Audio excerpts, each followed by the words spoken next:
கடந்த சில வருடங்களாக நகைச்சுவை நடிகர் சூரி விடுதலை மற்றும் கருடன் போன்ற படங்களில் தனது திறமையை வெளிப்படுத்தி தான் ஒரு திறமையான நடிகர் என்பதை மாமன் படத்தின் மூலமாக மீண்டும் நிரூபித்துள்ளார். இயக்குனர் பிரசாந்த் பாண்டிராஜ் இயக்கத்தில் சூரி ஹீரோவாக நடித்த மாமன் என்ற குடும்ப திரைப்படம் ரசிகர்களை ரசிக்க வைத்ததா என்பதை பார்ப்போம். ஐஸ்வர்யா லட்சுமி, சுவாசிகா, ராஜ்கிரண், பிரகதீஷ் சிவன் உள்ளிட்ட நடிகர்கள் நடிக்க லாட் ஸ்டுடியோஸ் நிறுவனத்தின் கீழ் கே. குமார் தயாரித்துள்ளார். சுவாரஸ்யமாக கதையை சூரி எழுதியுள்ளார். ஒளிப்பதிவு தினேஷ் புருஷோத்தமன். ஹேஷாம் அப்துல் வஹாப் இசையமைத்துள்ளார். மாமா இன்பாவாக சூரி, மருமகனாக நிலன் எனப்படும் லட்டு. இன்பாவின் திருமணமான சகோதரி கிரிஜா பல ஆண்டுகளாக ஒரு குழந்தைக்காக பிரார்த்தனை செய்து வருகிறார். 10 ஆண்டுகளுக்கு பிறகு குழந்தை பிறக்க இன்பா லட்டு மீது அதிக பாசம் வைத்து வளர்க்கிறார். இன்பா மகளிர் மருத்துவ நிபுணர் டாக்டர் ரேகாவை சந்திக்கிறார்.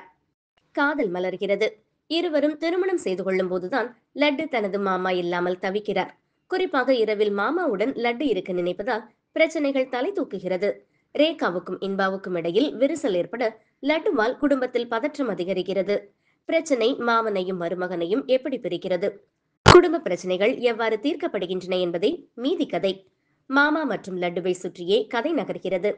தனது குடும்பத்தில் உள்ள அனைவருக்கும் துணையாக இருக்கும் இன்பா தனது மனைவியை புறக்கணிப்பது ஆணாதிக்க மனநிலையை வலுப்படுத்துகிறது. பாடல்கள் எளிமையாக இருந்தாலும் மனதில் நிற்கவில்லை. இடைவெளியே இல்லாமல் பாடல்கள் வந்து சலிப்பை ஏற்படுத்துகிறது. உணர்ச்சியையும் பாசத்தையும் கொட்டி நடித்திருக்கிறார் சூரி. லட்டுவாக வரும் பிரகதீஷ் சிவன் குழந்தையாக இருந்தாலும் அழகாக நடித்திருக்கிறார்.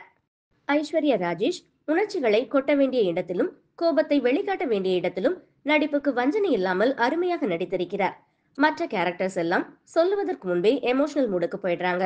சென்டிமெண்டை மையமாக வைத்து எடுக்கப்பட்ட படம் என்றாலும் சென்டிமெண்ட் மனதில் ஒட்டவில்லை.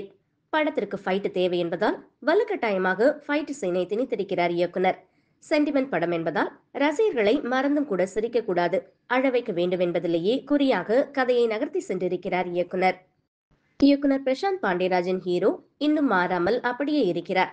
திரைப்படங்களில் வரும் பெண்களின் நிலை மாறாமல் இருப்பது போலவே கதை எழுதிய விதமும் மாறாமல் உள்ளது. சூரி குடும்ப உறவுகளை மையமாக வைத்து கதை எழுதியிருக்கிறார். அதற்காகவே பாராட்டலாம். விசு படம் பார்த்த